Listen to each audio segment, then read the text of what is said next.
ओम शांति। आज 27 सितंबर 2024 का मुरली चिंतन है। आज मीठे बाप दादाजी ने हम सब बच्चों को कहा, याद की मेहनत तुम सबको करनी है। तुम अपने को आत्मा समझ मुझ बाप को याद करो तो मैं तुम्हें सब पापों से मुक्त कर दूंगा। याद की मेहनत। बाबा रोज याद पर बहुत अटेंशन दिलाते हैं हम सब बच्चों को। क्यों? क्योंकि याद पर ही सारा मदार है। याद से ही जो जन्मों जन्मों का बोझा है वो भस्म होता है, और याद से ही आत्मा पवित्र बनती है। जो तमो प्रधान बन गई थी वो सतो प्रधान बनती है। मन पवित्र होता है। बुद्धि शुद्ध सोने का बर्तन बनती है कि जिससे ज्ञान की धारणा होती है। और संस्कार हमारे दैवीय हो जाते हैं। दैवीय गुण हमें धारण होने लगते हैं, क्योंकि जैसे जैसे आत्मा पवित्र होती जाती है उसके अनादि गुण शक्तियां जागृत होने लगते हैं। इसलिए बाबा पवित्रता पर बहुत अटेंशन दिलाते हैं। कल बाबा ने मुरली में कितना कहा कि पवित्र रहना है। काम विकार में जाने से आत्मा काली बन जाती है, और बाबा हमें क्या बना रहे हैं? गोरा बना रहे हैं। तो गोरा बनेंगे हम बाबा की याद से। बाबा ने कहा, याद की मेहनत तो ये ब्रह्मा भी करता है, मेरे साथ में बैठा है, बाजू में बैठा है, लेकिन मेहनत तो करता है ना। तो सबसे जास्ती तूफान भी इसी के पास आते हैं, क्योंकि महावीर है। जो जितना ज्यादा रुस्तम बनेगा तो माया उतना ही मुकाबला करती है।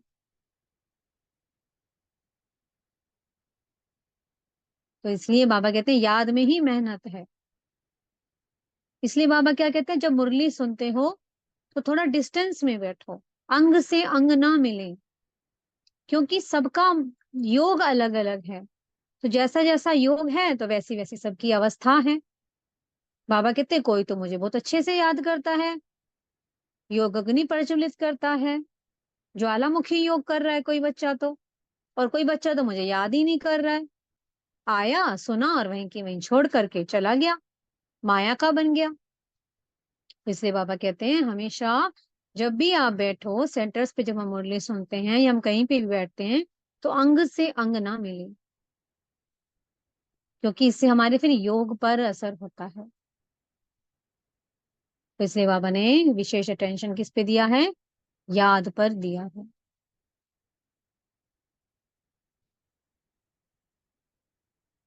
क्योंकि अब हमें सतो प्रधान बनना है। अब हमें सतो प्रधान बनकर घर जाना है, और फिर सतयुग में आना है, सुखधाम में आना है। तो सतयुग में कौन सी आत्माएं आएंगी? जो सतो प्रधान अवस्था की होंगी। तो अपनी अवस्था को सतो प्रधान बनाने के लिए याद की पूरी मेहनत करनी है। युद्ध है, युद्ध करते करते विजय हमारी ही है, क्योंकि हमने हर कल्प विजय पाई है। बाबा कहते हैं, मैं हर 5000 वर्ष के बाद आता हूँ, तुमको पढ़ाता हूँ। तो हमने हर कल्प ये विजय पाई है। किनको पढ़ाते हैं? जो बच्चे बाप को पहचान जाते हैं कि हाँ, यही मेरा बाप है, यही मुझे टीचर बनकर पढ़ा रहा है, और यही मुझे सतगुरु बन करके अब सदगति में ले जा रहा है। तो जिनको निश्चय होता है, जिनको पता होता है, उन्हें तो वर्षा मिलता है। जो अभी भी अनजान है, जो बाबा को नहीं जानते, उनको वर्षा थोड़ी ना मिलेगा। लेकिन बाप है, आया है तो सबको शांति धाम जरूर लेकर के जाएगा, गति में सबको लेकर के जाएगा।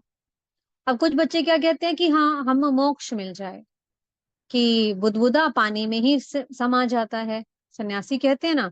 लेकिन बाबा कहते हैं ऐसा कुछ नहीं होता है। मोक्ष तो कभी किसी को मिलता ही नहीं, फिर तो अस्तित्व ही समाप्त हो जाए आत्मा का।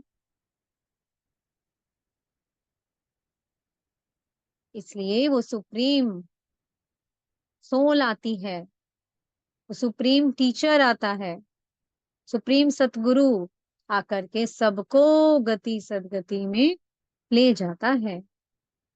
आज का प्रश्न किया था बाबा दादा ने, सर्व की सदगति का स्थान कौन सा है,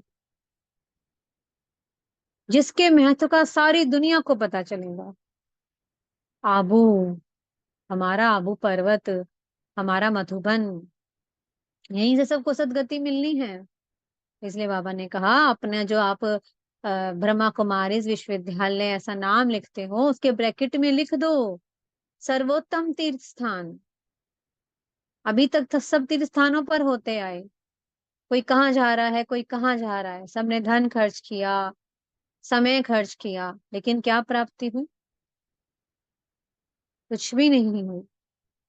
इसलिए बाबा कहते हैं कि ऐसा तीर्थ स्थान है जहां पर सदगति मिलती है, स्वयं भगवान है जहां पर विराजमान।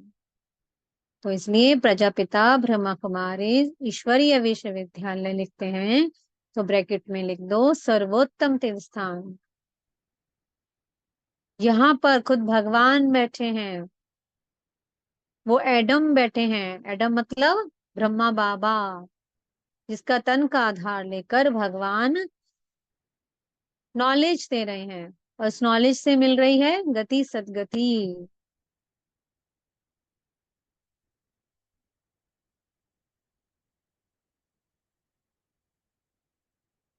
किसके द्वारा मिल रही है? वो राजयोग सिखला रहे हैं।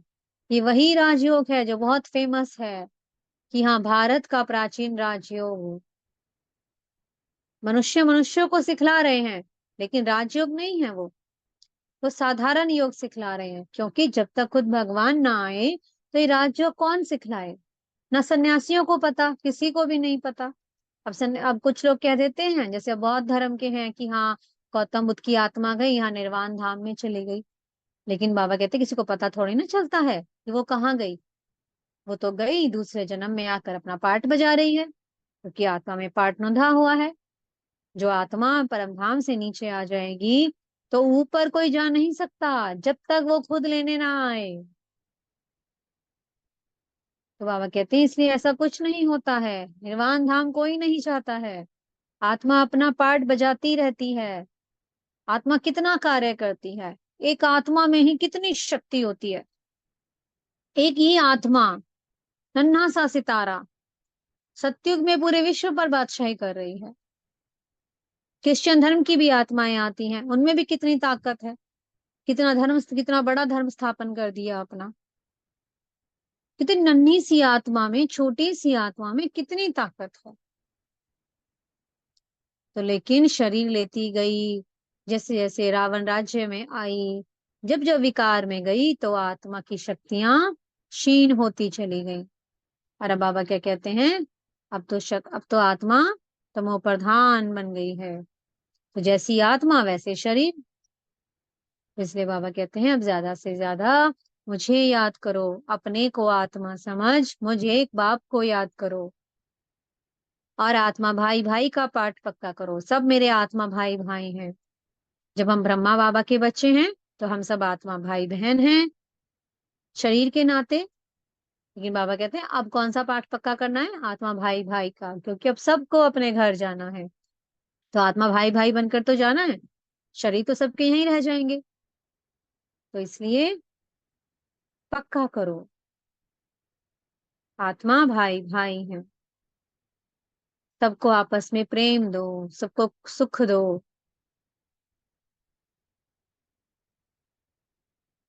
मीठे सतगुरु जी ने आज वरदान दिया है, बाप के प्यार में अपनी मूल कमजोरी कुर्बान करने वाले ज्ञानी तू आत्मा भवा।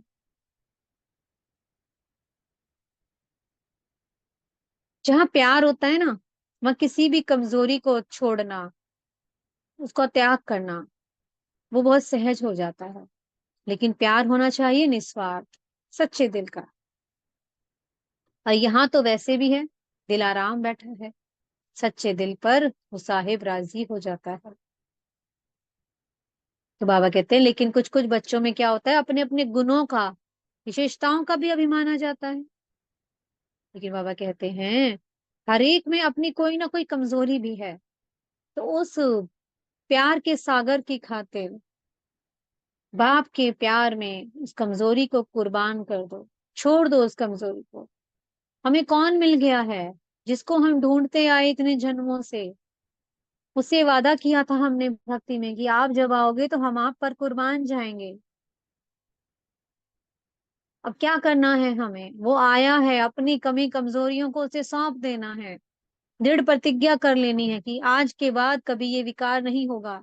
कल बाबा ने मुरली में क्रोध के ऊपर कितना कहा कि क्रोध में तांबे की जैसे लाल हो जाते हैं। जिसके अंदर जो जो कमजोरी है उस कमजोरी का हमेशा हमेशा के लिए बाबा को अर्पण कर दो कि बाबा ये आपको अर्पण। तो जब आप एक हिम्मत का कदम उठाओगे तो वो पदम गुना मदद करेगा।